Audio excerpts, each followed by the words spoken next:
Hi guys, how are you. और एक बार फिर से आपका स्वागत है आपके अपने यूट्यूब चैनल हक आपका विश्वास सीरीज का पार्ट 10 डिस्कस करेंगे।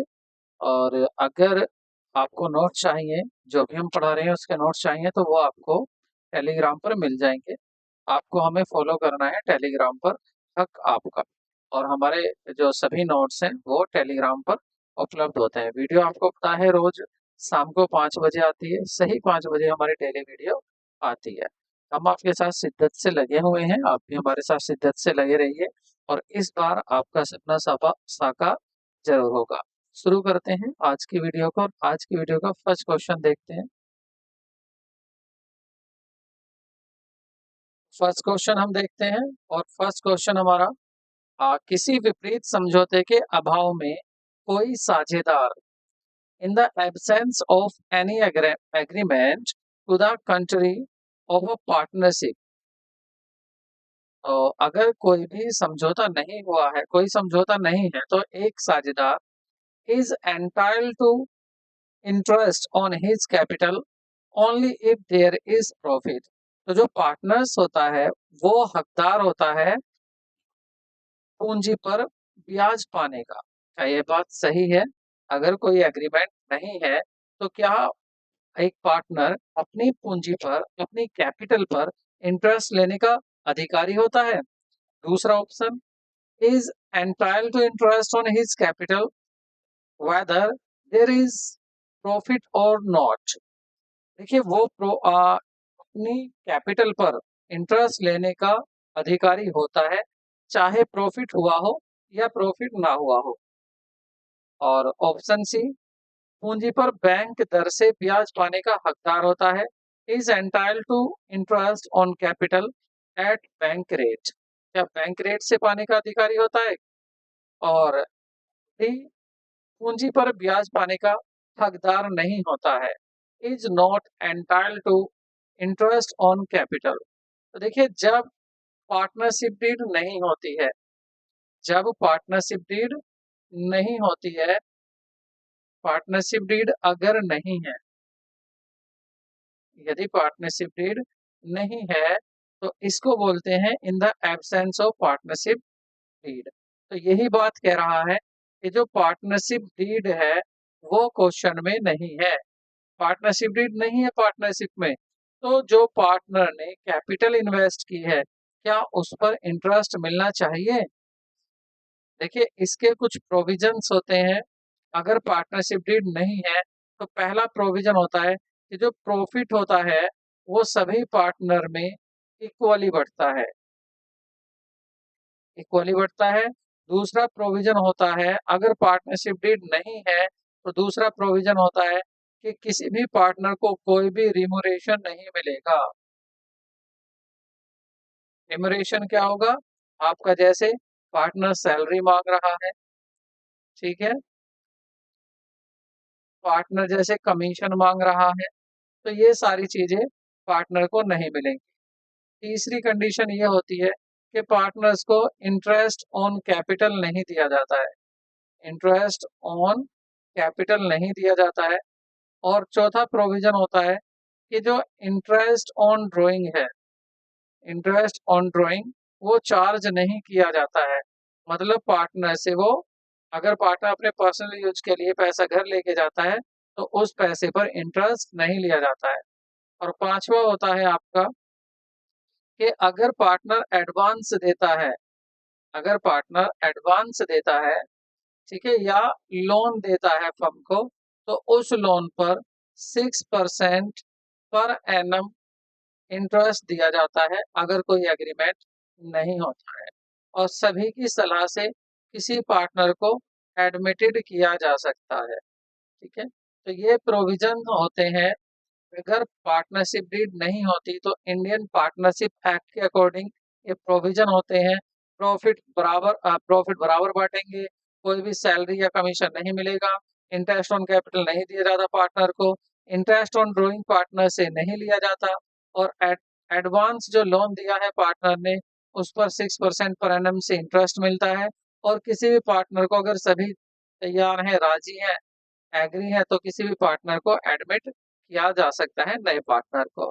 तो सही ऑप्शन क्या होगा हमारा? सही ऑप्शन होगा हमारा डी, कि पूंजी पर ब्याज पाने का अधिकार नहीं होता। पार्टनर को पूंजी पर पाने का अधिकार नहीं है यदि कोई समझौता नहीं है। समझौता मतलब एग्रीमेंट नहीं है। नेक्स्ट क्वेश्चन की तरफ चलते हैं। पहले इसका क्वेश्चन देख लेते हैं, उसके बाद इसके ऑप्शन देख लेंगे, हो सकता है आपको ना दिखाई दे रहे हो। तो देखिए कह रहे हैं साझेदारी के विघटन के मामले में, साझेदारी का विघटन हो रहा है मतलब case of dissolution of partnership. Partnership क्या हो रहा है? पार्टनरशिप का डिसोल्यूशन हो रहा है। If a partners capital account show a debit balance, लेकिन उल्टा हो क्या रहा है कि पार्टनर्स का कैपिटल अकाउंट क्या शो कर रहा है? डेबिट बैलेंस, जबकि होना क्या चाहिए? क्रेडिट बैलेंस होना चाहिए। And he subsequently turn out to be insolvent, और साथ साथ में क्या है, वो क्या हो जाता है? इंसॉल्वेंट हो जाता है, दिवालिया हो जाता है partner. What will be the accounting treatment? तो अकाउंटिंग ट्रीटमेंट क्या होगा? Consider the case law. अब आपको कानून के कुछ केस हैं, उनको आपको कंसीडर करना है, उनको ध्यान में रखना है, तब आंसर देना है। तो साझेदारी का विघटन हो गया है, और एक जो भागीदार था मतलब साझेदार था, उसके पूंजी खाते में कैसा है? पूंजी खाता वो दिखा रहा है डेबिट बैलेंस, और बाद में वो दिवालिया भी हो जाता है। अब बताइए लेखांकन उपचार क्या होगा? ऑप्शन ए, हानि, कह रहे हैं the loss has to be borne in the capital ratio by C to solvent. ठीक है, जो भी पार्टनर होगा बाय ऑल पार्टनर्स, सी का मतलब है यहाँ पर ऑल पार्टनर्स, सी मिस्टेक है। ये कह रहे हैं कि the loss has to be borne in the capital ratio by the partner, यहाँ आएगा बाय द रिमेनिंग पार्टनर, के जो पार्टनर हैं, एक तो दिवालिया हो गया, और जो बाकी के पार्टनर हैं, क्या वो उसके जो लॉस है उसको कैपिटल के रेशो में बांट लेंगे, या हानि या क्या होगा? ये फिक्स नहीं है, पूंजी के अनुपात में बांट लेंगे। जो भी उसकी लॉस हुआ है, उसकी कैपिटल का लॉस हुआ है, उसको किस में बांट लेंगे? अपन उसके आपने जिस जिस जैसे जैसे उन्होंने कैपिटल लगाई थी, मान लेते हैं यहाँ पर तीन पार्टनर थे, पार्टनर थे यहाँ पर तीन, और पार्टनर के नाम थे ए बी सी। सी दिवालिया हो जाता है, और अगर इनकी कैपिटल एक की थी 1 लाख, एक की थी 2 लाख, एक की थी 3 लाख, तो कैपिटल का रेशियो क्या होगा? 1:2:3। तो इस रेशो में 2:1 में ये इस 3 के लॉस को बांट लेंगे। तो ये सही है, या दूसरा ऑप्शन कह रहा है, अब आप ऑप्शन चेक करते चलिए। दूसरा कह रहा है लाभ हानि लाभ साझेदारी अनुपात में वहन की जाएगी, मतलब जो लॉस हुआ है उस पार्टनर की वजह से जो दिवालिया हुआ है, तो उसके लॉस को क्या साझेदारी अनुपात में, लाभ साझेदारी अनुपात में बांट लेंगे, जो उनका प्रॉफिट शेयरिंग रेशो उसमें बांट लेंगे, या कह रहे हैं, या सी क्या कह रहे हैं कि जो लॉस होगा उसको एडजस्टेड कर लेंगे प्रॉफिट शेयरिंग रेशो में आफ्टर इंसॉल्वेंसी, जो इंसॉल्वेंसी के बाद लॉस हुआ है उसको प्रॉफिट में बांट लेंगे, या डी कह रहे हैं कि loss has to borne in the sacrifice ratio of the solvent. जो सोलवेंट है, जो सही है, जो साझेदार सही है, और देखिए यहाँ भी यही कहा था, जो सोलवेंट है, जो साझेदार है, वो बांट लेंगे इंसॉल्वेंट वाले का। तो जो सोलवेंट साझेदार है, जो सही है, वो उसका जो लॉस है उसको सैक्रिफाइस रेशो में बांट लेंगे? नहीं। फिर कह रहे हैं the loss has to be equally distributed among the solvent partner. जो सही पार्टनर है, वो पार्टनर इंसॉल्वेंट पार्टनर का जो लॉस हुआ है उसको सोलवेंट पार्टनर जो है इक्वली बांट लेंगे? नहीं। तो सही ऑप्शन जो होगा वो है ए। जो भी लॉस होता है दिवालिया होने से, इंसॉल्वेंट होने से पार्टनर का, तो उसको जो बाकी के सोलवेंट पार्टनर हैं, जो सही कंडीशन में पार्टनर हैं, वो अपने कैपिटल रेशो में उसकी जो लॉस हुआ है उसकी कैपिटल की वजह से उसको बांट लेते हैं। ठीक है, ये 6 नहीं है या कुछ भी, ये तो सही ऑप्शन क्या होगा? ए होगा। और मैंने आपको पिछली वीडियो में बताया भी था कि गार्नर मर्रे जो केस था उसमें ऐसा ही हुआ था। नेक्स्ट क्वेश्चन देख लेते हैं। क्वेश्चन नंबर 3 देखते हैं यहाँ पर। तो कह रहे हैं on the dissolution of the partnership firm, यदि फर्म का विघटन होता है, फर्म को बंद करते हैं, तो उस समय एन अनरिकॉर्डेड लाइबिलिटी, जो अनरिकॉर्डेड लाइबिलिटी है, मतलब जो आपकी ऐसा तगादा, ऐसा दायित्व है जो आपकी बुक्स में नहीं लिखा हुआ है, तो उसको आप क्या करते हैं? क्या आप डेबिट करेंगे रियलाइजेशन अकाउंट में, या क्रेडिट करेंगे रियलाइजेशन अकाउंट में, या क्रेडिट करेंगे ऑटो लायबिलिटी अकाउंट में, या डेबिट करेंगे रीवैल्यूएशन अकाउंट में?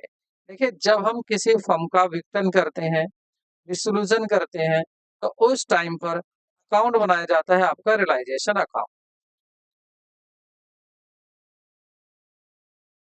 रियलाइजेशन अकाउंट बनाया जाता है, और रियलाइजेशन की दोनों स्पेलिंग सही होती हैं, REALIZATION और SION। तो उस टाइम कौन सा अकाउंट बनाया जाता है? अकाउंट बनाया जाता है आपका रियलाइजेशन अकाउंट। इसकी एक साइड होती है डेबिट और एक साइड होती है क्रेडिट। देखिए, पहले तो जितनी भी एसेट होती हैं उनको यहाँ ट्रांसफर कर लेते हैं, सन्ड्री एसेट, सभी एसेट इधर ट्रांसफर हो जाती हैं डेबिट साइड में, ठीक है। और जितनी भी लाइबिलिटी होती है, सन्ड्री लाइबिलिटी जितनी भी होती है, उनको ट्रांसफर कर लेते हैं क्रेडिट साइड में। लेकिन ये ध्यान रखा जाता है कि जब हम एसेट को ट्रांसफर करते हैं, तो याद रखना, एक तो कैश अकाउंट और एक बैंक अकाउंट, इनको ट्रांसफर नहीं किया जाता है यहाँ पर, क्योंकि ये ऑलरेडी लिक्विड फॉर्म में होती हैं। ये एसेट तो हम इसलिए इसलिए यहाँ ट्रांसफर कर रहे हैं ताकि सबको कैश में कन्वर्ट किया जा सके, और ये तो पहले से ही कैश है, बैंक तो इनको यहाँ ट्रांसफर नहीं करते। इसी तरह से लाइबिलिटी में जो कैपिटल अकाउंट होता है पार्टनर्स का, एक तो पार्टनर्स का कैपिटल अकाउंट और दूसरा पार्टनर का जो लोन अकाउंट होता है, जो पार्टनर का लोन अकाउंट होता है, इनको यहाँ पर ट्रांसफर नहीं किया जाता है, ये ध्यान रखें। उसके बाद आप क्या करते हैं, ये तो हो जाता है एक स्टेप ट्रांसफर करने का। उसके बाद जितने भी एसेट हैं आपकी, इनको बेचकर जो भी पैसा आता है उसको यहाँ लिख देते हैं बाय बैंक या कैश, ठीक है, जो भी। और जिसको भी पैसा देना था उसको यहाँ दे देते हैं और लिख देते हैं टू बैंक। और ये काम करने के बाद जो भी प्रॉफिट बचता है, अगर आपकी क्रेडिट साइड ज्यादा आती है तो प्रॉफिट बचेगा, प्रॉफिट होगा, उस प्रॉफिट को इन सभी पार्टनर में बांट देते हैं। ये तो हुआ बेसिक नॉलेज।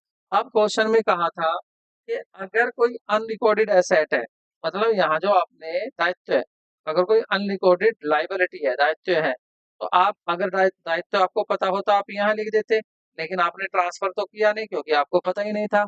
अब बाद में पता चला कि यहाँ पर कोई दायित्व भी है, तो ऐसी कंडीशन में आप क्या करेंगे? अब आप देखेंगे कि लॉस हुआ या आपका प्रॉफिट हुआ। देखिए, लॉस है आपका, तो अनरिकॉर्डेड लाइबिलिटी को आप क्या करेंगे? इसको आप यहाँ पर जो इसका पेमेंट करेंगे यहाँ, ठीक है। अनरिकॉर्डेड एसेट का भी आप यहाँ पर पेमेंट करेंगे, ठीक है।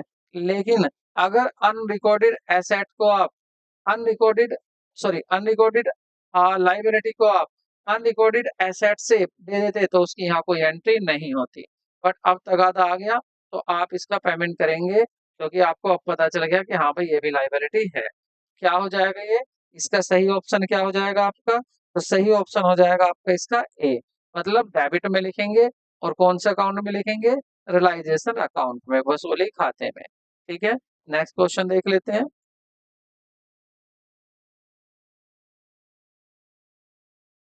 किसी फर्म का विघटन होता है, आ फर्म डिसॉल्व। अब एक फर्म का विघटन कब कब हो सकता है? आया हुआ क्वेश्चन है। ऑन द डेथ या इंसॉल्वेंसी ऑफ पार्टनर, या तो पार्टनर की डेथ हो जाए या पार्टनर क्या हो जाए? इंसॉल्वेंट हो जाए, मतलब पार्टनर दिवालिया हो जाए। या तो तब हो सकता है, या कह रहे हैं कि रिटायरमेंट ऑफ द पार्टनर, या पार्टनर कोई रिटायर हो जाए, या completion of the term of the office, ये जो भी आपने कार्य किया था, जो भी आपकी टर्म्स थी कि जब कार्य पूरा हो जाएगा तो साझेदारी को बंद कर देंगे, तो क्या वो हो गया हो? या कह रहे हैं on the insolvency of the all partners except one, या ऐसा कह रहे हैं एक को तो छोड़ दो, एक पार्टनर को छोड़कर बाकी जो सभी पार्टनर थे वो दिवालिया हो गए, सबका दिवालिया निकल गया, ठीक है। तो इस कंडीशन में तो बात सही है। इस कंडीशन में क्या है कि भाई ये सही आंसर होगा, क्यों? क्योंकि भाई पार्टनर थे आपके ए, बी, सी और डी। अब क्या है, ए को छोड़कर ये सभी क्या हो गए, दिवालिया हो गए, इनको इंसॉल्वेंसी ये इंसॉल्वेंट हो गए। तो अब अकेले क्या पार्टनरशिप चला सकता है, क्योंकि पार्टनरशिप में मिनिमम 2 पर्सन होने चाहिए। तो इस कंडीशन में जो पार्टनरशिप है उसको डिसोल्व किया जाता है। अब डिसोल्व के जो केस क्या क्या हो सकते हैं, उन केस को हम देख लेते हैं कि डिसोल्व के केस क्या क्या बनते हैं। तो यहाँ पर देखिए आप, जो मोड ऑफ डिसोल्यूशन है पार्टनरशिप का, जब विघटन होता है फर्म का, तो वो फर्म का विघटन के क्या क्या मोड हो सकते हैं। देखिए सेक्शन देखते हैं, सेक्शन 40, सेक्शन 41, 42, 43 और 44। देखिए सेक्शन 40 क्या कहता है, वो कहता है कि डिसोल्यूशन बाय द एग्रीमेंट। अगर कोई एग्रीमेंट हो गया, पूरा एग्रीमेंट किया हुआ था, जैसे इसके दो कंडीशन हो सकती हैं पार्टनरशिप को बंद करने की। पहला, all partner gives consent to it. सभी पार्टनर क्या करते हैं, कंसेंट दे देते हैं बंद करने की, स्वीकृति दे देते हैं कि फर्म को बंद कर लो। दूसरी कंडीशन में क्या हो सकता है, in the accordance with contract among the partners, के पार्टनर्स के बीच में कॉन्ट्रैक्ट हुआ था और वो कॉन्ट्रैक्ट पूरा हो गया, तब भी पार्टनरशिप को बंद कर सकते हैं। और सेक्शन 41 कहता है कंपलसरी डिसोल्यूशन। कंपलसरी डिसोल्यूशन कब हो सकता है, इसके भी दो कंडीशन हो सकती है। First condition, all if all partners become insolvent. देखिए सभी पार्टनर क्या थे, दिवालिया हो गए, इंसॉल्वेंट हो गए। दूसरा कह रहे हैं when the business become illegal, यह बिजनेस जो था अब इलीगल हो गया है, तो भी क्या होगा, कंपलसरी डिसोल्यूशन हो जाएगा। और 42 कहता है section, dissolution of the happening of some event. अगर कोई घटना घटित हो गई है, अब वो घटना क्या घटित हो सकती है, डेथ ऑफ द पार्टनर। अगर पार्टनर की डेथ हो गई है तो भी क्या होगा, पार्टनरशिप फर्म डिसोल्यूशन हो जाएगा। और अगर कुछ इसके बारे में नहीं दिया हुआ है तो पार्टनरशिप बंद हो जाएगी। और हो सकता है इसके बारे में कुछ उन्होंने पहले एग्रीमेंट किया हो कि अगर पार्टनर बच जाते हैं और वो दो से ज्यादा भी हैं तो पार्टनरशिप को वो चला लें। तो वो तो जैसा भी एग्रीमेंट होगा उस पर डिपेंड करेगा, लेकिन अगर कोई एग्रीमेंट नहीं था तो पार्टनरशिप बंद हो जाएगी। यानी एक्सपायर ऑफ द टर्म, या आपकी कोई टर्म्स थी उसके अकॉर्डिंग वो टर्म्स पूरी होगी तो भी पार्टनरशिप बंद हो जाएगी, पार्टनरशिप फर्म। या कंप्लीशन ऑफ द वेंचर, या आपने जिस काम के लिए पार्टनरशिप की थी वो पूरा हो गया काम, तो भी पार्टनरशिप फर्म को बंद कर देंगे। Dissolution by the notice, section 43, तो ये कहता है in case of partnership by will. अगर पार्टनरशिप विल पर थी, पार्टनरशिप इच्छा पर थी, इच्छिक पार्टनर थी, तो क्या होगा कि पार्टनरशिप का क्या है, डिसोल्यूशन नोटिस देकर भी किया जा सकता है। पार्टनर नोटिस दे देंगे और पार्टनरशिप का डिसोल्यूशन कर लेंगे। नेक्स्ट और last, dissolution by the order of court. Court भी ऑर्डर देकर जो है पार्टनरशिप फर्म को डिसोल्व कर सकता है, वो भी बंद कर सकता है। उसकी क्या क्या कंडीशन हो सकती हैं, क्या क्या केस हो सकते हैं, देखिए first, if partner become of unsound mind. यदि कोई पार्टनर अनसाउंड माइंड हो जाता है, पागल हो जाता है, इस केस में जो कोर्ट है वो पार्टनरशिप को बंद कर देगा। Partners incapable of the performing his duties, जो भी काम पार्टनर को सौंपे गए थे, जो ड्यूटीज पार्टनर्स को सौंपी गई थी, अगर वो ड्यूटीज पूरी हो चुकी हैं, पार्टनर्स इस कंडीशन में पहुंच गया कि उन ड्यूटियों को अब पूरा नहीं कर सकता, अपने उन काम को पूरा नहीं कर सकता, तो इस कंडीशन में कोर्ट क्या करेगा, पार्टनरशिप फर्म का डिसॉल्व कर देगा। और लास्ट है मिस कंडक्ट ऑफ पार्टनर। अगर कोई पार्टनर ने गलत काम किया है, कुछ पार्टनर ऐसा काम कर दिया है पार्टनर ने जिससे कोर्ट समझता है कि अब पार्टनरशिप फर्म को बंद कर देना चाहिए, तो कोर्ट उसको बंद कर देगा। तो चार यहाँ पर याद रखना, आपकी 5 कंडीशंस हो सकती हैं डिसोल्यूशन ऑफ पार्टनरशिप फर्म की।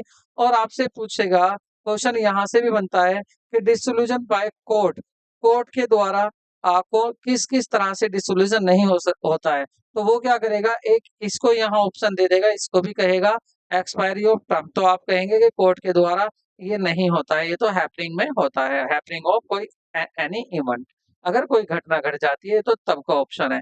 तो आपको याद रखना है किस किस कंडीशन में कौन कौन सा सेक्शन लागू होता है और उस कंडीशन में क्या क्या आगे की सब कंडीशन हो सकती हैं। ये आपको पूरा चार्ट याद करना है क्योंकि यहाँ से काफ़ी क्वेश्चन बन जाते हैं। अब देखते हैं हम अपना जो हमें क्वेश्चन दिया हुआ है, अब समझेंगे हम कौन-सा आंसर हमारा होगा, तब आगे बढ़ेंगे। अब देखिए हमने क्या सही आंसर दिया था इसका? On the insolvency of all partner except the one partner. एक पार्टनर को छोड़ दीजिए, बाकी सभी क्या हो जाते हैं? दिवालिया हो जाते हैं। तो इस कंडीशन में फर्म का विक्टर हो जाता है। नेक्स्ट क्वेश्चन की तरफ चलते हैं।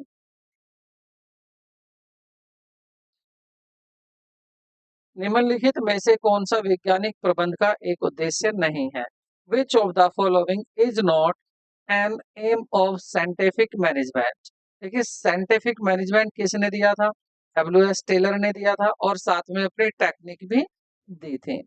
तो कह रहे हैं कौन सा वैज्ञानिक प्रबंध का एक उद्देश्य नहीं है? तो ये जो वैज्ञानिक प्रबंध होता है ये आपको क्या बताता है? ठीक है, जो आपका साइंटिफिक मैनेजमेंट है वो आपको क्या बताता है उसको देखते हैं। ठीक है, तो तो ये जो दिया था किसने दिया था? आप वैज्ञानिक प्रबंधन के जो पिता हैं या जो फाउंडर हैं या जो जनक है वो किसे कहा जाता है?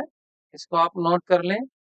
F W Taylor. F W Taylor हैं। ठीक है, एफ डब्ल्यू टेलर। और हाँ, इसके बारे में ये भी लिख लें कि जो है इनको कहा जाता है और इनका नाम था फेडरिक विंसलो टेलर। ये तो नहीं पूछा जाता खैर। और हाँ, इनका जन्म जो हुआ था वो 20 मार्च इनका जन्म 20 मार्च 1956 में हुआ था। और कहाँ पर हुआ था? अमेरिका में हुआ था। कहाँ हुआ था? अमेरिका में हुआ था। अच्छा, इनको जाना क्यों जाता है? इनका जो वैज्ञानिक प्रबंध है इसके इन्हें पिता कहा जाता है। दूसरा एक बात और भी है, इन्होंने जो जो जोर दिया है ना, जो इन्होंने एम्फेसिस किया है, जो ज्यादा जोर दिया है इन्होंने उत्पादकता, जो कर्मचारी हैं उन पर और उनकी उत्पादक पर विशेष ध्यान दिया है। जो एम्प्लॉई होते हैं, एम्प्लॉय पर इन्होंने बहुत ज्यादा ध्यान दिया है। और दूसरा इन्होंने जो ज्यादा ध्यान दिया है वो दिया है प्रोडक्टिविटी पर। ठीक है, एक तो प्रोडक्टिविटी पर और दूसरा एम्प्लॉय पर, दोनों पर इन्होंने विशेष ध्यान दिया है। तो यहाँ इनका देखते हैं क्या आंसर होगा। कह रहे हैं इंक्रीज प्रोडक्टिविटी। तो ये तो अभी हमने बताया प्रोडक्टिविटी, ये तो सही बात है।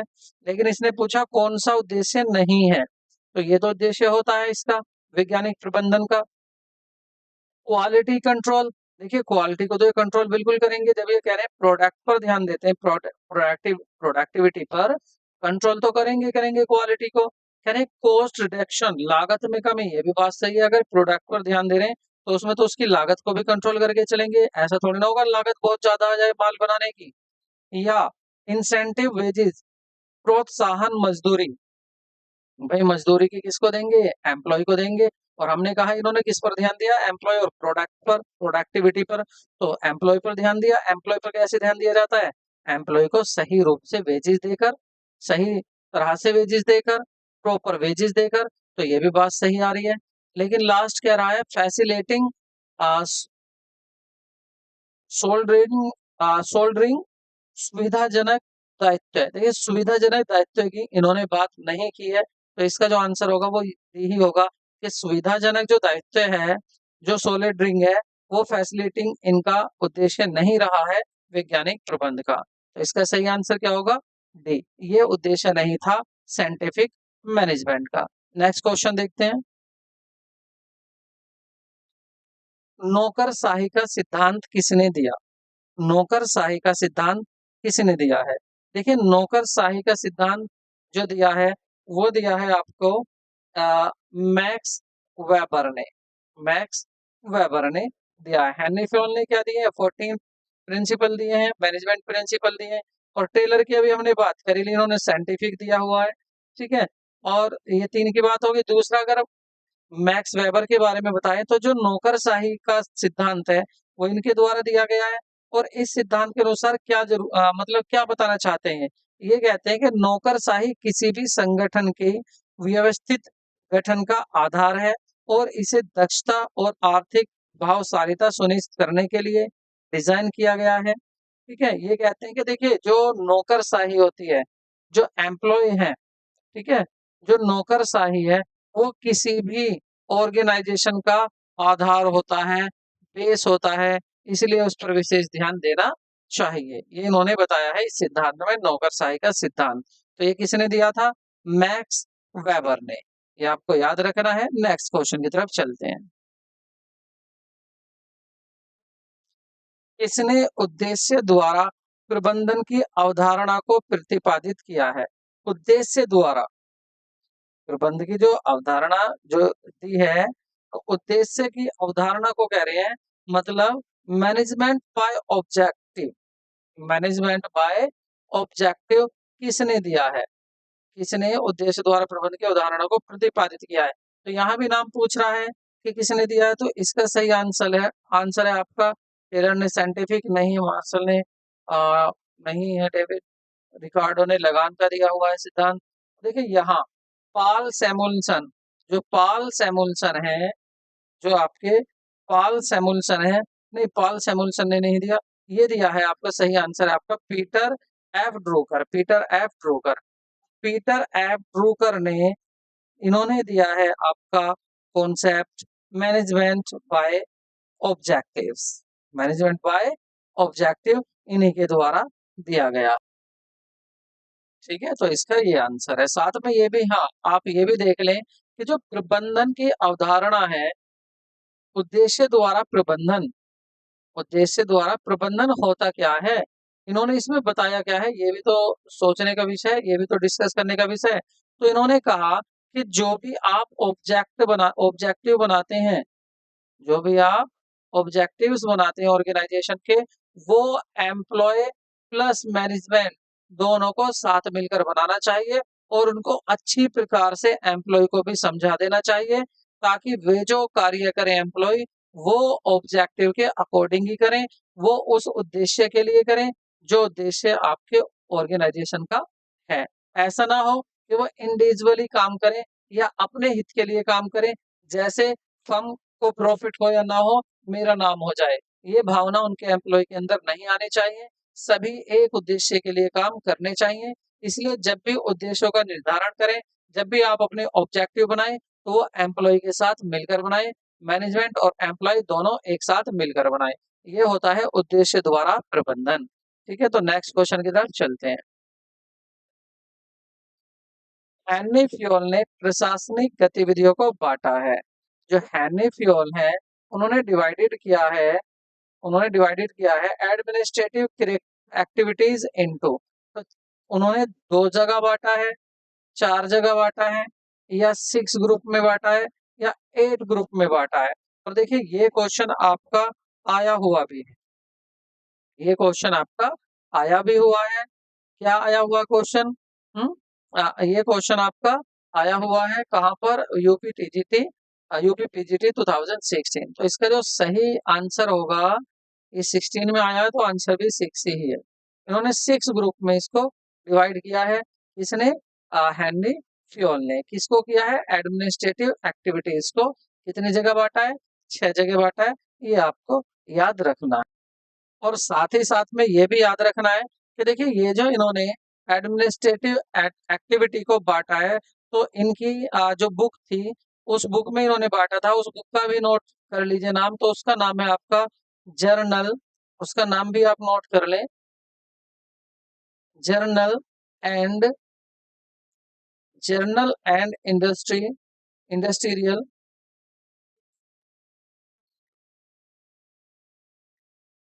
Industrial administration.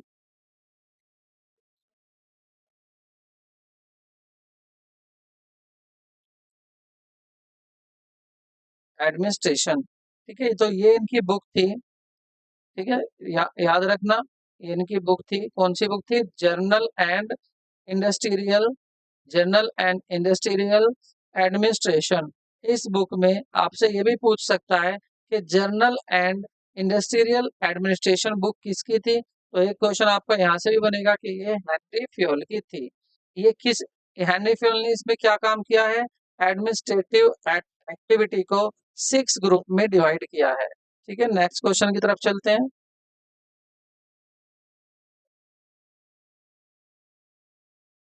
When which among the following is not included in 7 PS of marketing mix? जो मार्केटिंग मिक्स के 7 PM होते हैं, PS होते हैं, उनमें किसको शामिल नहीं किया जाता है? कहने निम्नलिखित में से कौन बूम्स और बिटनर द्वारा जो दिए गए हैं मार्केटिंग मिक्स 7P, आपको ये भी याद रखना जो 7P किसके द्वारा गए हैं, बूम्स और बिटनर के द्वारा दिए गए हैं, तो उसमें किसको शामिल नहीं किया जाता है, ये भी आपको क्वेश्चन याद रखना है। ठीक है, तो इसका आंसर होगा किसको नहीं किया जाता है, क्या प्रोसेस को, P for process, P for people, P for physical evidence, या पॉलिटिकल्स, पी फॉर पॉलिटिकल्स, किसको शामिल नहीं किया जाता है? तो इसका सही आंसर है आपका पॉलिटिकल्स। राजनीति को, पॉलिटिकल्स को इसमें शामिल नहीं किया जाता है, तो डी इसका ऑप्शन होगा। प्रोसेसिंग, पीपल और फिजिकल एविडेंस, इन सभी को 7P में शामिल किया जाता है। अगर हम यहाँ पर देखें, अगर हम ये देखें कि देखिए 7P कौन कौन से हैं, देखिए 3 तो ये हो गए, प्रोसेस, पीपल और फिजिकल एविडेंस। तो बाकी क्या है, देखिए बाकी होता आपका product, product plus price, price और प्लेस, और क्या होता है, प्लेस। तो ये होते हैं आपके 7Ps, product, price, place, process, people, physical evidence. तो आपको ये भी टोटल याद रखने हैं, क्योंकि क्वेश्चन यहाँ से भी पूछ सकता है कि जो बूम्स ने 7 Ps दिए हुए हैं तो वो कौन से नहीं है, और ये होते क्या है, ये प्रोडक्ट मार्केटिंग मिक्स होते हैं, ये मार्केटिंग में आते हैं, ये आपने मार्केटिंग में जरूर पढ़े होंगे। नेक्स्ट क्वेश्चन की तरफ चलते हैं।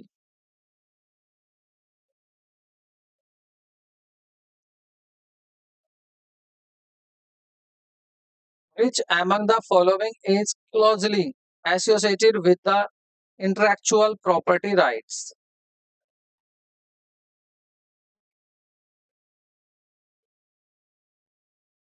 तो इंटेलेक्चुअल प्रॉपर्टी राइट्स में कह रहे हैं इनमें से क्लोजली एसोसिएटेड क्या होता है, इनमें से निम्नलिखित में से कौन सा बौद्धिक संपदा अधिकार से निकटतम, कौन सी बात करें, बौद्धिक संपदा अधिकार की बात कर रहे हैं यहाँ पर। ठीक है, इंटेलेक्चुअल प्रॉपर्टी राइट्स, तो UGC net exam property paper second में ये आया हुआ है।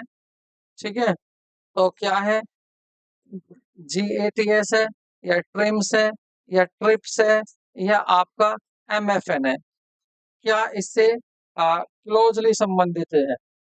ठीक है, इससे क्या क्लोजली संबंधित है, तो इससे जो जरूरी है यहाँ, जरूरी ये भी हो जाता है यहाँ कि गैट्स क्या है, इसके बारे में आप जान ले पहले। आ, पहले रहते दूसरा GATS, गैट्स। देखिए गैट जो था WTO की जगह पहले यही काम करता था, गैट्स। ठीक है, और जो 1995 में जो एग्जिस्टेंस में आया है, जो वर्ल्ड ट्रेड ऑर्गेनाइजेशन। ठीक है, तो 1995 में क्या बन गया है, WTO, वर्ल्ड ट्रेड ऑर्गेनाइजेशन। इससे पहले गैट्स ही था। गैट्स क्या था, the general agreement on trade in services, journal agreement, journal agreement on trade in are services. ठीक है, और एक था आपका ट्रिम्स, दूसरा क्या है आपका ट्रिम्स। ये ट्रिम्स क्या था आपका, ट्रिम्स सुन लीजिए, ये था the agreement on trade related investment measures came in the effort of 1 जनवरी में आया। ये भी ट्रिम्स किस में आया था, 1 जनवरी 1995 में ही आया, along with the establishment of the World Trade Organization। जब वर्ल्ड ट्रेड ऑर्गेनाइजेशन आया तभी आपका ट्रिम्स आया। ठीक है, दोनों ही एक ही साथ आए हैं। और ये करता क्या था ट्रिम्स, ये करता था, डील करता था ये। Regulating investment, measuring that may be impact trade in the goods and services, जो गुड्स एंड सर्विसेज पर इम्पैक्ट डाल सकते हैं, उन इन्वेस्टमेंट को ये रेगुलेट करता था, ट्रिम्स। बात करें ट्रिप्स की, तो ट्रिप्स तो आपको पता ही है। ट्रिप्स क्या है? Trade related aspect of the intellectual property rights, जो कि आपका आंसर भी है। इसमें क्या आता है? इसमें आता है, ये क्या होता है? ये एक अधिकार होता है, एक राइट होता है कि जो भी इन्वेंशन हुआ है, उस इन्वेंशन का कोई दूसरा कॉपी ना कर ले। जैसे आपने कोई अगर मेडिसिन बनाई है, तो आप इस पर अपना जो इंटेलेक्चुअल प्रॉपर्टी राइट ले सकते हैं, उसको दूसरा कोई कॉपी नहीं कर सकता। और ये क्या-क्या होते हैं? इसमें पेटेंट होता है, इसमें कॉपीराइट होता है, और क्या होता है इसमें? पेटेंट हो गया, कॉपीराइट हो गया, और एक होता है आपका इसमें कॉपीराइट, और मेरे अभी स्लिप हुआ है माइंड से। तो चलो आगे मैं बताता हूँ इसको। अभी क्या था? अभी मेरे याद आ जाएगा तब मैं इसको। और जो एम एफ एन होता है, MFN, ये क्या है? ये होता है द मोस्ट फेवरेबल नेशन। ठीक है, ये होता है द मोस्ट फेवरेबल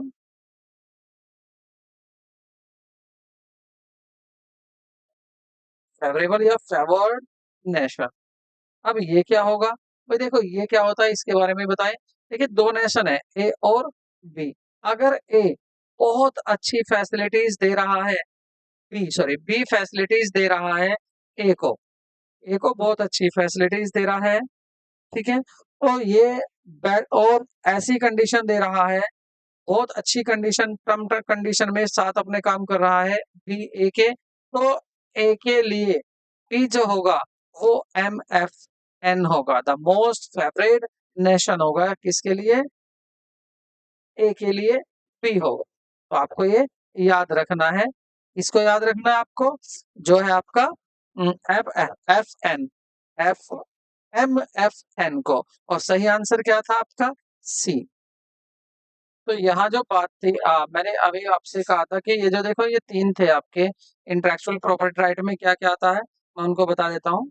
देखिए, फर्स्ट तो था आपका पेटेंट। ठीक है, एक पेटेंट होता है, अगर आपने कोई मेडिसिन बनाई है, उसकी कोई कॉपी ना कर ले, तो आप उसको पेटेंट करा सकते हैं, IPR करा सकते हैं, इंटेलेक्चुअल प्रॉपर्टी राइट। आपको ये उसकी कॉपी नहीं कराएगा। दूसरा होता है कॉपीराइट। Copy right. अब ये कॉपीराइट्स क्या होता है? अगर आपने कोई रचना की है, जैसे आपने कोई पोयम लिखी है, आपने कोई स्टोरी बनाई है, आपने कोई मूवी बनाई है, तो उसको कोई दूसरा ना कॉपी कर ले, कोई दूसरा ना चुरा ले, तो आप उसका कॉपीराइट करा सकते हैं, वो आपका अधिकार हो जाएगा।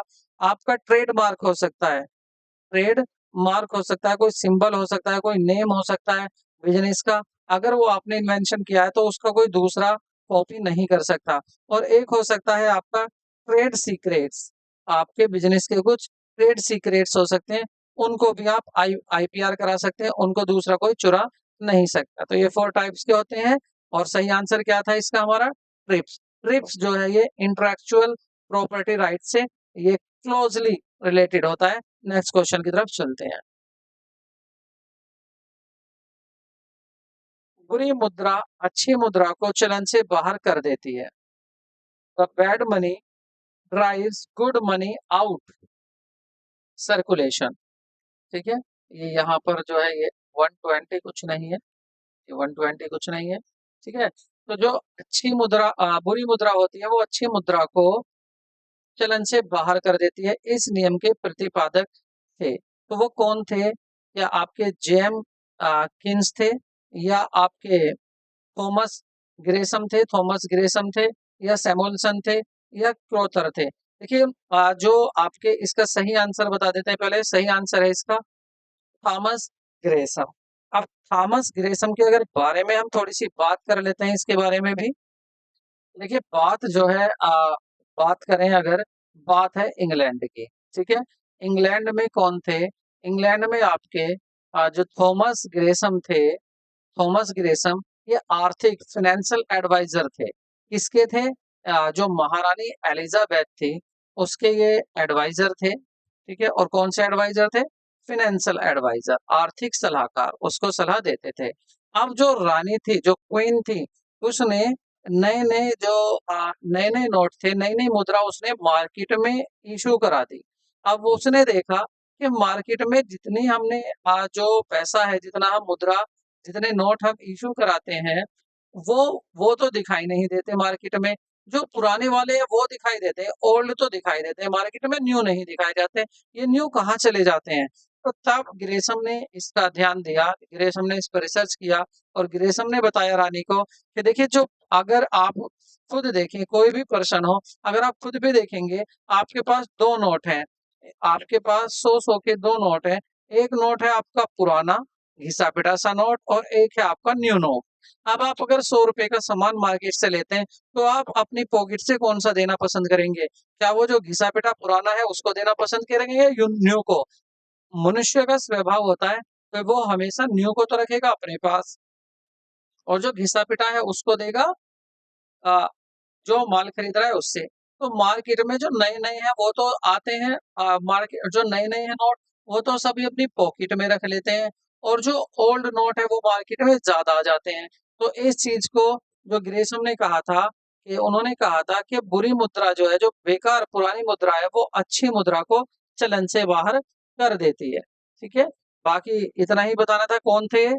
थॉमस ग्रेसम थे, जिन्होंने बताया। एलिजाबेथ को कहाँ के थे ये? इंग्लैंड के थे। इनका नियम क्या था? इन्होंने कहा था कि बुरी मुद्रा नई मुद्रा को चलन से बाहर कर देती है, और ये क्वेश्चन कितनी बार पूछा जा चुका है आपके एग्जाम में कॉमर्स के, तो आप इसको अच्छे से याद कर ले। नेक्स्ट क्वेश्चन देखते हैं। कॉल मनी, ठीक है, कॉल मनी है, कॉल मनी क्या होती है? देखिए, क्वेश्चन ये भी बहुत बेहतरीन क्वेश्चन है कि कॉल मनी क्या होती है। तो GIC यहाँ पर जो है, ये है आपका GIC। GIC 2012 में भी ये क्वेश्चन पूछा जा चुका है। ठीक है, बात कर रहे थे यहाँ पर कॉल मनी की। ठीक है, कॉल मनी क्या होती है? कह रहे हैं फॉर लॉन्ग टर्म लोन्स, अगर दीर्घकालीन ऋणों के लिए, जो बहुत लंबे समय के लिए उधार लिया गया है पैसा, क्या उसको कॉल मनी कहते हैं? या for ready discount of bill, बिलों का पुनः भुनाई के लिए अगर लिया जाता है उसको कहते हैं? या for very short term loan के लिए, अति अल्पकालीन अवधि के ऋण के लिए? या फॉर बाइंग और सेलिंग ऑफ बॉन्ड्स, या बॉन्ड्स के क्रय विक्रय के लिए जो पैसा उधार लिया जाता है उसको कॉल मनी कहते हैं? देखिए, जो इसका सही आंसर होगा, तो सही आंसर होता होगा इसका आपका C, for very short term loans. अब वेरी शॉर्ट टर्म लोन कितना हो सकता है? देखिए, एक दिन का हो सकता है, बिल्कुल वेरी शॉर्ट टर्म, एक दिन का। अगर एक दिन के लिए, एक दिन के लिए या तो पैसा लिया जाता है, या तो पैसा उधार लिया जाता है, या दिया जाता है, तो इस पैसे को हम बोलते हैं कॉल मनी। ये आपको याद रखना है। और यदि एक दिन की बात ना हो, एक दिन से नहीं, 2 से 14 दिन के लिए लिया जाता हो पैसे, या दिया जाता हो, 2 से 14 दिन के लिए उधार लिया जाता हो या दिया जाता हो, तो उसको क्या बोलते हैं? उसको बोलते हैं नोटिस मनी। ये आपको याद रखना, उसको क्या बोलते हैं? Notice money. तो नोटिस मनी क्या होती है?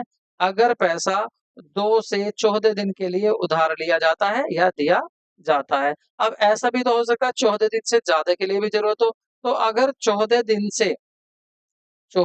से अधिक की अवधि के लिए उधार लेन देन किया जाता है, तो उसको क्या बोलते हैं? उसको बोलते हैं टर्म मनी। टर्म मनी उसको बोलेंगे, टर्म मनी। तो एक दिन के लिए पैसा उधार लिया जा रहा है, कॉल मनी। 2 से 14 दिन के लिए लिया जा रहा है उधार, नोटिस मनी। 14 से अधिक दिन के लिए लिया जा रहा है, तो वो टर्म मनी। और वो term long term, short term कैसी हो सकती है? लॉन्ग टर्म कई साल के लिए, और शॉर्ट टर्म 1 साल के लिए। बाकी हमारा आंसर क्या था कि पूछा था कॉल मनी बाजार क्या है? वो होता है बहुत ही कम समय के लिए ऋण लेना, उधार लेना। ठीक है, नेक्स्ट क्वेश्चन की तरफ बढ़ते हैं। भारत के 1 रुपए के नोट पर किसके द्वारा हस्ताक्षर होते हैं? कौन है जो भारत के 1 रुपए के नोट पर सिग्नेचर करता है? इकोनॉमिक्स में भी ये क्वेश्चन पूछा जाता है, और कॉमर्स में भी ये क्वेश्चन पूछा जाता है। तो क्या रिजर्व बैंक के गवर्नर हैं, उनके सिग्नेचर होते हैं, या फिनेंस सेक्रेटरी वित्तीय सचिव के होते हैं, या फिनेंस मिनिस्टर के सिग्नेचर होते हैं, या चेयरमैन ऑफ एसबीआई के होते हैं। वैसे आरबीआई के बारे में तो आपको पता ही होगा, आपको याद होगा, पहले भी हम काफी बार इसको डिस्कस कर चुके हैं कि आरबीआई की स्थापना कब हुई थी। 1 अप्रैल 1935 में हुई थी। आपको ये याद रखना है, ये भी बात बहुत ही आपके लिए काम की बात है। ठीक है, कि आरबीआई की जो स्थापना हुई थी, तो आरबीआई की स्थापना कब हुई थी? 1 अप्रैल 1935 में इसकी स्थापना हुई थी। और साथ ही साथ आपको एक बात और भी याद रखनी है, क्या रखनी है, कि इसको ये जो बनाया गया था, तो ये आरबीआई एक्ट पास हुआ था 1934 में, 1 साल पहले उससे बनाया गया था। ठीक है, तो बात अब आते हैं अपने वापस से क्वेश्चन की बात कर लेते हैं। ठीक है, क्वेश्चन पर देखते हैं। तो कौन सिग्नेचर करता है 1 रुपए के नोट पर? देखिए, जो 1 रुपए का नोट होता है उस पर सिग्नेचर अलग होते हैं, और बाकी के जितने भी नोट होते हैं, देखिए उस पर जो सिग्नेचर होते हैं, 1 रुपए के नोट पर किसके सिग्नेचर होते हैं? ये होते हैं फिनेंस सेक्रेटरी के, वित्तीय सचिव के, जो फिनेंस मिनिस्टर मंत्रालय, जो वित्तीय मंत्रालय का जो आपका फिनेंस सेक्रेटरी होता है, उसके सिग्नेचर होते हैं 1 रुपए के नोट पर। तो सही आंसर क्या है? बी इसका सही आंसर है। और बाकी के जितने भी नोट होते हैं, बाकी के जितने भी नोट होते हैं, उन सब पे जो आरबीआई का गवर्नर होता है, उसके सिग्नेचर होते हैं। तो ये आपको याद रखना है। नेक्स्ट क्वेश्चन की तरफ चलते हैं।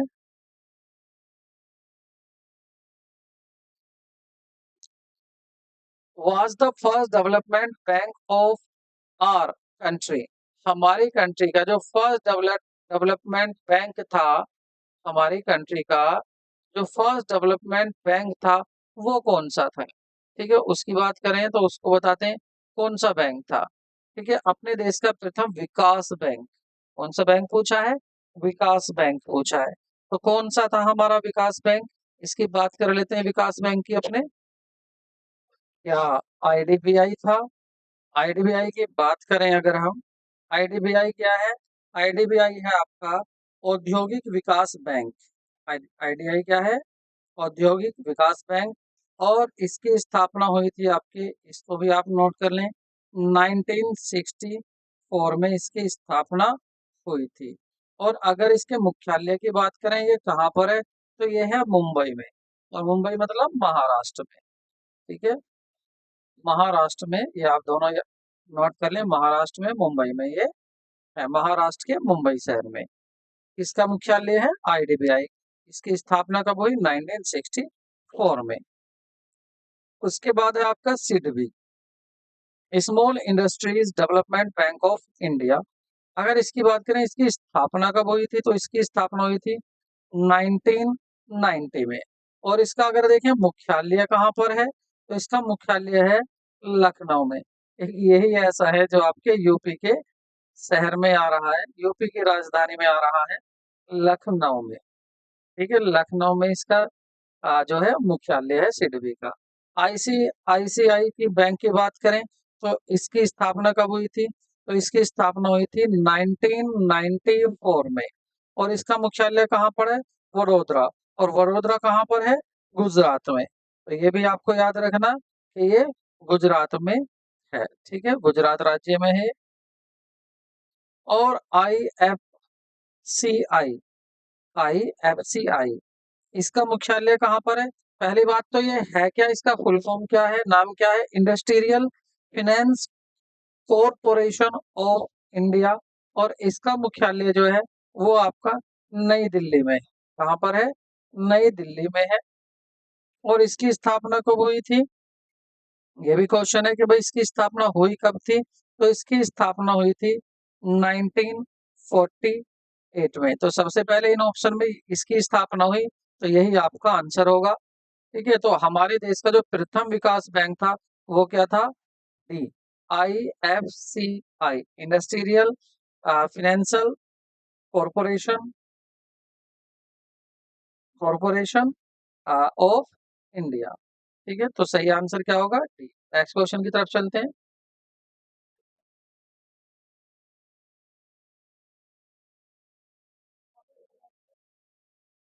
देखते हैं क्वेश्चन। तो कह रहे NABARD, NABARD was established in the year. तो नाबार्ड की स्थापना किस वर्ष की गई थी? क्वेश्चन क्या है, नाबार्ड की स्थापना किस वर्ष की गई थी? तो देखिए यहाँ पर देखिए क्या 1982 में, 1970 में, 1990 में, या 1947? 1947 में देश से आजाद हुआ। देखिए यहाँ पर जो जरूरी है एक क्वेश्चन, और मैं आपको एक आंसर बता दूं इसके साथ साथ। देखिए एक ये ईयर जो दी हुई है बहुत ही इंपॉर्टेंट है। आंसर तो ये है नहीं पहली बात तो, लेकिन इसको क्या हुआ था ये और भी ज्यादा इम्पोर्टेंट है। इसको आपको याद रखना, एक्सिम बैंक, एक्सिम बैंक। तो एक्सिम बैंक की जो स्थापना हुई थी वो हुई थी आपकी 1982 को। ये बहुत ही ज्यादा इम्पोर्टेंट क्वेश्चन है, और ये आपका पूछा भी जा चुका है। ठीक है, ठीक है, इसको भी आप याद रखेंगे। और जो सही आपका यहाँ पर नाबार्ड का आंसर है वो सही है आपका 1990, ऑप्शन सी। ठीक है, तो यहाँ से दो क्वेश्चन निकल कर आए हैं आपके, एक तो आपका नाबार्ड और दूसरा एक्सिम बैंक। अब एक्सिम बैंक है क्या? इसको बोलते हैं export import bank of India. Exim bank क्या है? Export import bank of India.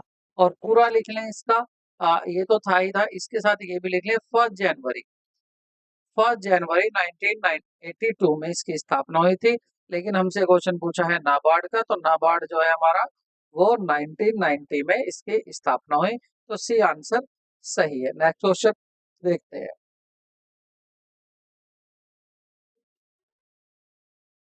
Question number 16 देखते हैं। बहुत ही अच्छा क्वेश्चन है।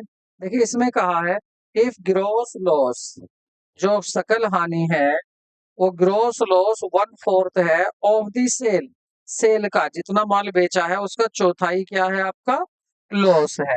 And the cost of good sold, और जो गुड कॉस्ट, जो माल बेचा है उसकी कॉस्ट कितनी है? उसकी कॉस्ट है आपकी 3,60,000। पूछ रहे हैं सेल बताइए, सेल क्या होगी? ठीक है, तो इस क्वेश्चन को हम कैसे करेंगे? पहले मान लेते हैं, यहाँ पर लेट कर लेते हैं, माना लेट, जो सेल है सेल को ही लेट कर लेते हैं, सेल है आपकी रुपीज एक्स। और अगर आप देखें जो आपकी ग्रोस, जो आपका ग्रोस लॉस है, तो ग्रोस लॉस कितना होगा? तो ग्रोस लॉस कह रहा है कि सेल का 1/4, तो सेल कितनी है एक्स, एक्स का 1/4, 1/4, तो ये आ जाएगा आपका x/4, x/4। अब आपको जब लॉस हुआ है तो इसका मतलब आपने कॉस्ट जो आई होगी आपकी वो सेल से ज्यादा होगी, आपने कम में बेचा है। तो इसका मतलब कॉस्ट कितनी थी? अब आप कॉस्ट फाइंड कीजिए, कॉस्ट ऑफ गुड सोल्ड, जो आपने बेचा है गुड्स उसकी कॉस्ट निकालिए, कॉस्ट ऑफ गुड सोल्ड, तो वो कितनी होगी? देखिए वो होगी आपकी एक्स में आपने बेचा, प्लस आपका लॉस कितना था x/4, दोनों को ऐड करोगे तो क्या आ जाएगा 5x/4। तो ये क्या है आपकी कॉस्ट ऑफ गुड सोल्ड है, और कॉस्ट ऑफ गुड सोल्ड दिया हुआ भी है क्वेश्चन में, तो दोनों को अकॉर्डिंग टू क्वेश्चन देखेंगे, अकॉर्डिंग टू क्वेश्चन दोनों को आमने सामने रख देते हैं। हम तो कह रहे हैं 5x/4 है कॉस्ट, और क्वेश्चन वाला कह रहा है कि कॉस्ट है आपकी 3,60,000। तो x की वैल्यू निकालेंगे, यहाँ पर 4 जाएगा मल्टीप्लाई में 360 की, मल्टीप्लाई में चला जाएगा आपका 4, और अपॉन में आ जाएगा आपका 5, 5 से डिवाइड करेंगे, 5 7 जा 35, और 5 2 जा 10, मल्टीप्लाई कर लेंगे 4 की, 4 2 जा 8, और 4 7 जा 28, 3 की 0 3 0 ऐसी आ जाएंगी। तो 2,88,000 ये आपकी एक्स की वैल्यू आ गई है। और एक्स क्या था? एक्स माना था आपने एक्स को कि ये है सेल, तो सेल कितनी आ गई है 2,88,000, तो answer B is right. Next question देखते हैं।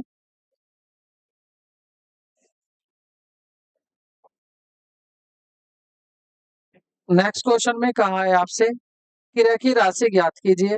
What is the amount of the purchase, purchase बताना है आपको, परचेज कितना है? ओपनिंग स्टॉक गिवन है 10,000, क्लोजिंग स्टॉक 8,000, और सेल जो है वो है आपका 1,10,000, और कॉस्ट ऑफ गुड सोल्ड है वो है आपका 80,000।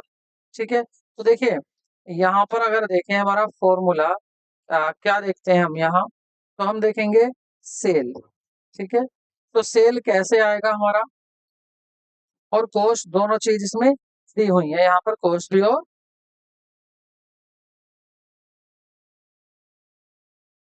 जो हमारा फॉर्मूला होता है, अगर हम देखें एक हमारा फॉर्मूला होता है cost of good sold. Cost of good sold का क्या फॉर्मूला होता है, ये होता है opening stock plus purchase, opening stock plus purchase और minus closing stock, minus closing stock, ये फॉर्मूला होता है। अब देखिए ये सारी वैल्यू आपको गिवन है। ये कॉस्ट ऑफ गुड सोल्ड कितना दिया हुआ है, 80,000, तो यहाँ लिख देंगे हम कॉस्ट ऑफ गुड सोल्ड कितना है, 80,000 इजिकल टू ओपनिंग स्टॉक भी गिवन है 10,000, तो यहाँ लिख देंगे 10,000। उसके बाद आपका परचेज कितना दिया हुआ है, परचेज पूछा है कि परचेज को बताना है, तो परचेज नहीं पता, लिख देंगे परचेज। ठीक है, और माइनस क्लोजिंग स्टॉक कितना दिया हुआ है, ये गिवन है आपका 8,000, 8,000। तो देखिए 10,000 में से जब ये माइनस 8,000 होंगे तो कितने बचेंगे, 2,000। तो इधर बचेगा परचेज, इधर बचेगा परचेज प्लस 2,000, और इधर क्या है, 80,000। अब आपको परचेज की वैल्यू निकालनी है, तो परचेज को तो यहीं छोड़ोगे आप, और ये जो 2,000 रुपए ये उधर जाकर माइनस हो जाएंगे 80,000 में। 80,000 माइनस 2,000 रुपए, तो कितने बच जाएंगे, 78,000। परचेज कितना होगा, 78,000 आपका परचेज होगा, तो सही आंसर क्या हो जाएगा आपका, option A. Option A is right answer. अब यहाँ अब यहाँ आप ये देखिए, क्या कुछ सेल का आपने कोई यूज किया, नहीं, ये केवल आपको कंफ्यूज करने के लिए दिया हुआ है, इसकी यहाँ पर कोई भी जरूरत नहीं थी। आपका तो क्वेश्चन बस इन्हीं इंफॉर्मेशन से हो। नेक्स्ट क्वेश्चन देख लेते हैं। अरे भारत में चिट्ठे के लेखा परीक्षण का तात्पर्य निम्नलिखित का लेखा परीक्षण है। कह रहे बैलेंस शीट ऑडिट, किसकी बात हुई है, बैलेंस शीट ऑडिट की बात कर रहे हैं। और बैलेंस शीट ऑडिट में कह रहे इंडिया में बैलेंस शीट ऑडिट का मीन्स क्या होता है, कह रहे balance sheet and profit and loss account item, ठीक है, या बैलेंस शीट आइटम्स इनकी ऑडिट करना, या बैलेंस शीट और profit and loss account in सब की आइटम्स की, इनके जो आइटम्स होते हैं बैलेंस शीट के और पी&एल के, इनकी ऑडिट करना, या asset item of balance sheet के जो एसेट आइटम होते हैं उनकी ऑडिट करना, या liability item of the balance sheet, या जो बैलेंस शीट के लाइबिलिटी के आइटम्स होते हैं उनको करना। तो क्या होता है ये, इसका सही आंसर होगा आपका A. A is correct answer. Balance sheet and profit and loss account के जो आइटम्स होते हैं, अगर उनकी ऑडिट की जा रही है, अगर उनकी ऑडिट की जा रही है तो उसको बोलते हैं बैलेंस शीट ऑडिट। आप ये ना सोचे खाली कि बैलेंस शीट में बस बैलेंस शीट की ऑडिट होती है, यहाँ आपको बिल्कुल भी नाम से कंफ्यूज नहीं होना है, अदरवाइज आप अपने क्वेश्चन को गलत कर देंगे। नेक्स्ट क्वेश्चन की तरफ चलते हैं। यानी निम्नलिखित व्यय समूह में कौन सा व्यवसाय का प्रत्यक्ष व्यय है, यानी which of the following set of expenses are the direct expenses. तो आपसे पूछा है डायरेक्ट एक्सपेंसेस, डायरेक्ट और इनडायरेक्ट एक्सपेंस, ये तो आपने ट्रेडिंग अकाउंट में भी देखे होंगे कि डायरेक्ट एक्सपेंसेस क्या होते हैं और इनडायरेक्ट एक्सपेंसेस क्या होते हैं। तो यहाँ पर देखते हैं, पहला कह रहे हैं salary, wages and shop rent, क्या इसको हम डायरेक्ट कहेंगे, स्टेशनरी, पोस्टेज, टेलीफोन इसको कहेंगे वेजेस, कैरेज इनवर्ड और लोकल टैक्स क्या इसको कहेंगे, या एडवर्टीजमेंट, लीगल फी, ऑडिट फी इसको कहेंगे डायरेक्ट एक्सपेंसेस। तो देखिए डायरेक्ट एक्सपेंसेस की अगर मैं पहले आपको बता दूं कि आप पहचान क्या थी आपकी, तो आप पहचान करते थे इसकी आप कि अगर आप कोई गुड्स बना रहे हैं, अगर आप कुछ गुड्स बना रहे हैं, तो गुड्स बनाने में आपको ये ध्यान रखना है कि गुड्स बनाने तक के जितने भी एक्सपेंसेस होते हैं वो सभी डायरेक्ट एक्सपेंसेस होते हैं, और गुड्स को बनाने के बाद के एक्सपेंसेस होते हैं वो होते हैं आपके इनडायरेक्ट एक्सपेंसेस।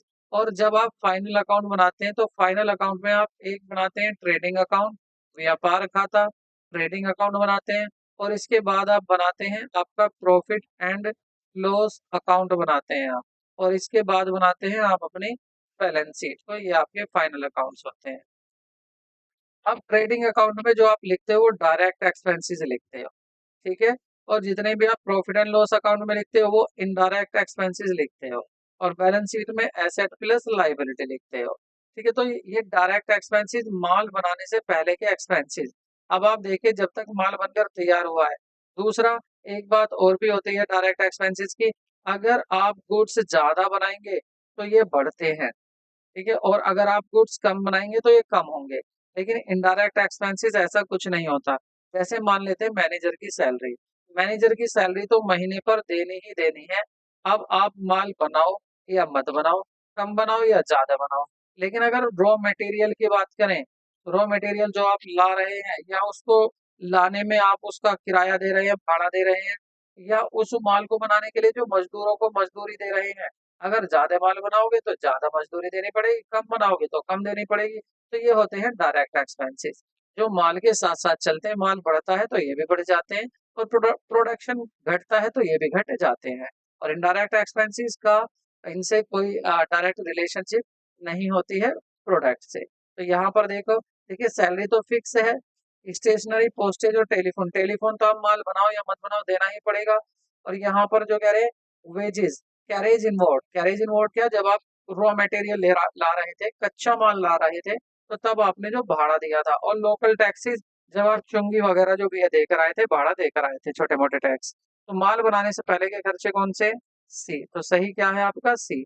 एडवर्टीजमेंट जो है, आप माल बनाए या ना बनाए, एक महीने बना लो एक महीने मत बनाओ, लेकिन एडवर्टीजमेंट का तो खर्चा हो गया। ऑडिट फीस तो जाने ही जानी है, माल कम बनाओ या ज्यादा बनाओ, इसलिए सही ऑप्शन क्या है? सी। नेक्स्ट क्वेश्चन की तरफ चलते हैं।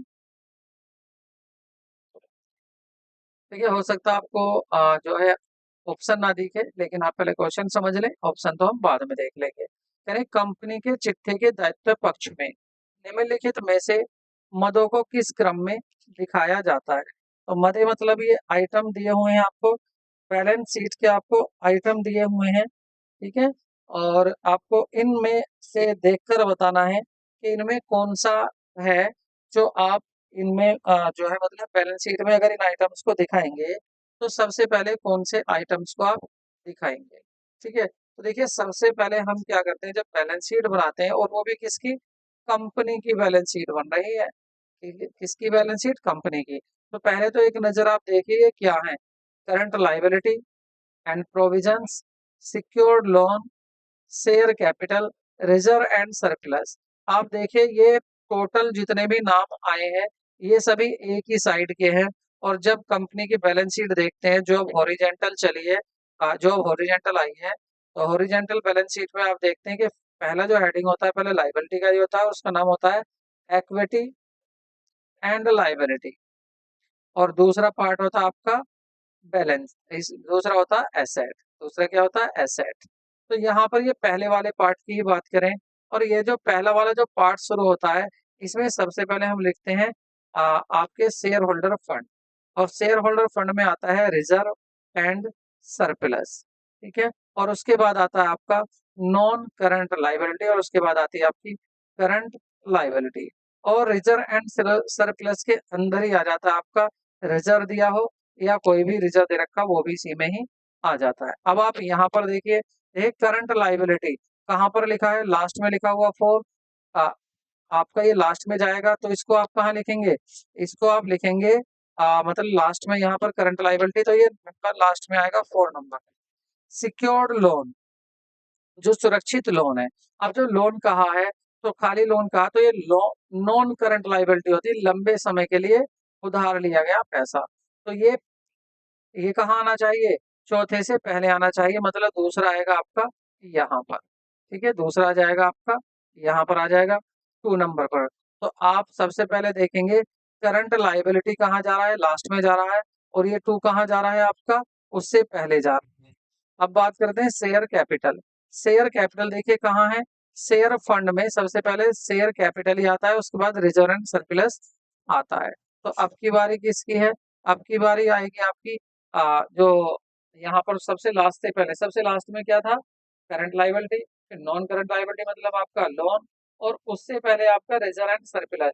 अब आप बिठाइए अपने रिजर्व और सरप्लस को, ठीक है। तो यहाँ पर आपका क्या आ गया, 2 था, उसके बाद रिजर्व एंड सरप्लस कहाँ पर है आपका, excuse me, reserve and surplus number जो 4 था, सॉरी 1 लास्ट में पहुंच गया, 1 कहाँ पहुंचेगा सबसे बाद में, उससे पहले 2 था, और उससे पहले अब क्या आएगा आपका, उससे पहले आएगा आपका रिजर्व एंड सरप्लस। तो रिजर्व एंड सरप्लस क्या है, 4 पर है, और अब क्या बचा आपका शेयर कैपिटल। शेयर कैपिटल कहाँ पर आ जाएगा आपका, 3 पर शेयर कैपिटल होगा। तो सही क्या बनेगा आपका, 3 4 2 1। तो आप बैलेंस शीट में याद रखना, सबसे पहले क्या आता है, share fund, share holder fund, उसके बाद आती है शेयर कैपिटल, और उसके बाद reserve and surplus, non current liability और करंट लायबिलिटी। तो इसके अकॉर्डिंग आपका आंसर क्या होगा, आपका आंसर होगा ए। मैं ऑप्शन आपको दिखा देता हूं, अगर आपको ना देखे हो, बस ये नाम थे इसमें, और ये नाम आपको बैलेंस शीट में लगाने थे। सीधी बात ये है कि आपसे जो आयोग है, यूपीपीसीएस का जो आयोग है आपका, या बीपीएससी का जो आयोग है, वो केवल आपसे इतना चेक करेगा, क्या आपको कंप्लीटली बैलेंस शीट आती है या बैलेंस शीट नहीं आती। तो इसको और भी अच्छे से करने के लिए आप बैलेंस शीट के सभी पार्ट जरूर चेक कर ले। उसके बाद इसको क्वेश्चन को, क्योंकि आज तो आपसे पूछा है, आपसे केवल इनको सीक्वेंस में लगाया है, बताना और कौन से नाम दे दे, और उनका आपसे सीक्वेंस में। तो ना इस क्वेश्चन के लिए हम एक बार बैलेंस शीट पर नजर लगा लें।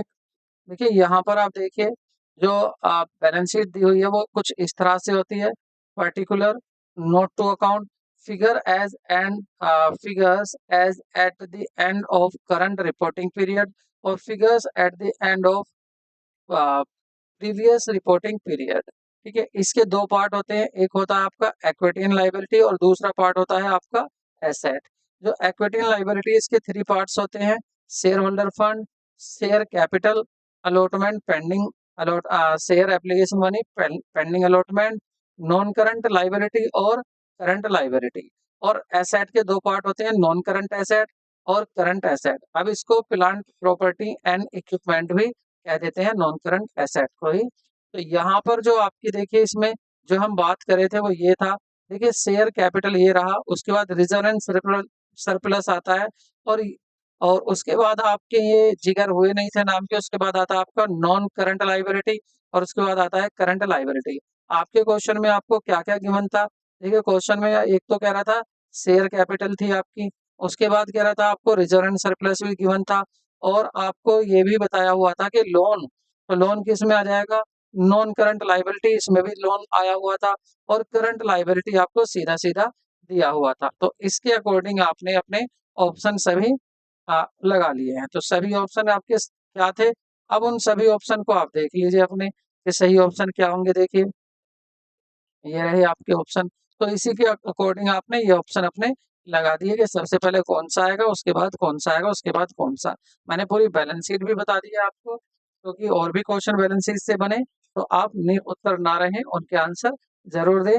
आपको वीडियो कैसी लगी, अगर वीडियो पसंद आए तो वीडियो को लाइक जरूर करें, और चैनल को सब्सक्राइब करें, फ्रेंड्स को शेयर करें, ताकि और आपके फ्रेंड्स का भी भला हो सके और सभी का सपना साकार हो सके।